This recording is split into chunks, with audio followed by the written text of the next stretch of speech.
Hey guys, Rob Potter here from Photography Hotspots. I hope you're well and having a fantastic day. And in this Photoshop tutorial, what I'd like to do is show you how to remove these little dust spots that appear inside your image. Now you might be thinking, well, hey Rob, how does this actually happen? And basically, again, what it is, it's dust. And as you're changing your camera or clicking away, this dust does work its way into your camera and will sit on your camera sensor, and they sort of then appear inside your images. Now, with a lot, especially brand new photographers, I notice that when they post their images on their website or on their social media channels, they still post it with these dark spots. And I think by removing it, you can really increase the appeal of your images straight away. So I'm going to show you a couple of quick little ways of doing that. Now, if I zoom in here, you'll see what I mean. So you can see all these little dark spots. Now, obviously, there's quite a few here, and this camera certainly needs its camera sensor clean. Whether I was to do that myself or take that professional, it's completely up to you how you clean your camera. But again, it's good to do it on a regular basis. But I just want to show you a couple of quick little ways to work through your images and remove these. And basically what it is, it's using one of your healing or clone tools within inside Adobe Photoshop. So you can see here, we've got this little band-aid, and when I hover over it, it comes up with healing brush tool. And the J is for the shortcut. So if I'm anywhere, as you can see at the moment, I've got the zoom tool on, but if I press J, you can see that now is selected. And very simply, when I click and hold on it, I get this pop-out menu that shows me a couple of different things that I can do. So there's a red eye removal tool, which is, again, great if you're taking portraits of people. But really, the two main ones that I'm focusing on at the moment is going to be the spot healing brush and the healing brush tool. The other thing we can do is the clone stamp. Now, if you're aware of the clone stamp, basically what it allows us to do is it allows us to basically take an area of an image and paint it over exactly the same into another area. And it kind of works like your paintbrush. So you can see up top here, I've got my different sizes. So I can increase it or decrease it. I can make it softer or harder, depending on that's the edge. So you can see it's a really soft brush, where that's a really hard brush. So soft and hard. I recommend whenever you're doing any type of blending, you always want to use a soft edge brush. Unless you're going really close to like somebody's skin or an outline or something, then you might want to go a little bit harder. But for something like this, we certainly want to use a soft brush.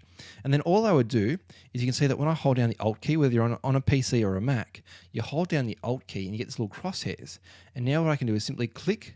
So left click on your mouse to basically select that area, and then I can come over here and paint that away. I should up the flow. So that means it's kind of like an airbrush there.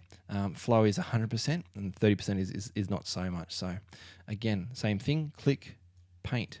And so you could do that. The only thing you have to be worried about when doing it with the clone stamp tool is that you get the same variations of color. So you'd have to do it pretty much in line, which is not impossible. Very easy to do in something like this. But for instance, if I was to come up here and click and sample from up here, and then came down and painted here, you can see that I get a completely different color, which is not cool. So I don't really recommend the clone stamp tool for most cases. There are certainly cases when you're going to want to use it.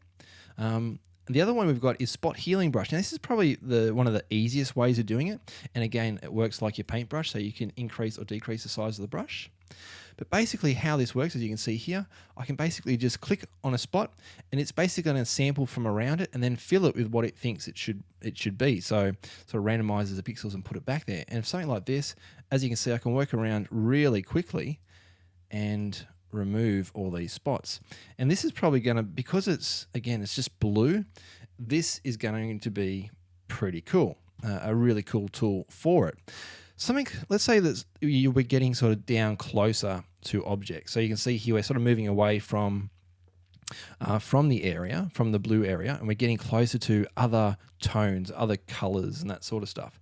So if I was to click in here, worked okay there. But let's say there was a spot here. If I was to click there, no, it's going to make a liar out of me. What it will do sometimes is it will actually pull in the colors, because remember, it's going from outside of that circle. So sometimes it'll actually start to pull in areas of the building. So you've got to be careful with that.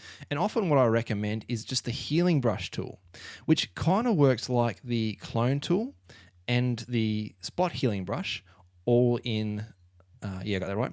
All in unison. So basically, again, you hold down the Alt to sample from an area, click, and paint. And this is what the one I usually use, because then if I am going close to an area, I can basically then click out here and then paint.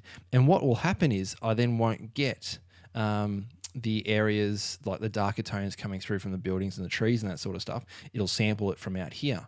So that's probably the way I would do it. But again, because it's, again, we've got blue sky here, I can pretty much just muck around with the spot healing brush. Just come in here and paint that. I might even make that a soft brush just to help it out a little bit more. And we're away. Sometimes you will have to do it a couple of times, and I'm actually not quite liking it there, so I'm going to swap back to the healing brush. Sometimes you'll have to do it a couple of times. Again, it is random, so sometimes it works well and sometimes it doesn't. That's another way. Now, the last way I'd probably show you is same sort of thing, but we're going to select a larger area. So let's say these spots here. Let's come and grab my lasso tool, and I'll drag out, or draw out, I should say, an area around those spots. Whoop, like that. All right. And now we'll go Edit, Fill, and Content Aware. And basically what that's going to do, again, is it's going to have a look around, see what it thinks it should be, and pop it in. And that's a fantastic way of actually getting rid of big objects. So if there was a plane in here or something you didn't want, you could basically come in, circle it like that, and then again, Edit, Fill, and Content Aware, and it'll fill that in for you. So you can see that's getting rid of all those spots quite quickly. So there you go, a couple of tips on how to get rid of them. I've got a little bit more work to go through and fix this up, so I'll do that. I'm sort of going through and post-processing this image. This, if you're wondering, was taken from the AMP building in Sydney at a recent event called Sydney Open, where they open up the buildings. There'll be a link about it in below for more information for those people that would like it. But again, I hope that helps. Certainly go through and remove all the dust bunnies or dust spots from your images. And until next time, guys, all the best, happy snapping, and thank you very much for watching. Thanks, guys. Bye. Subscribe to our YouTube channel and never miss a video.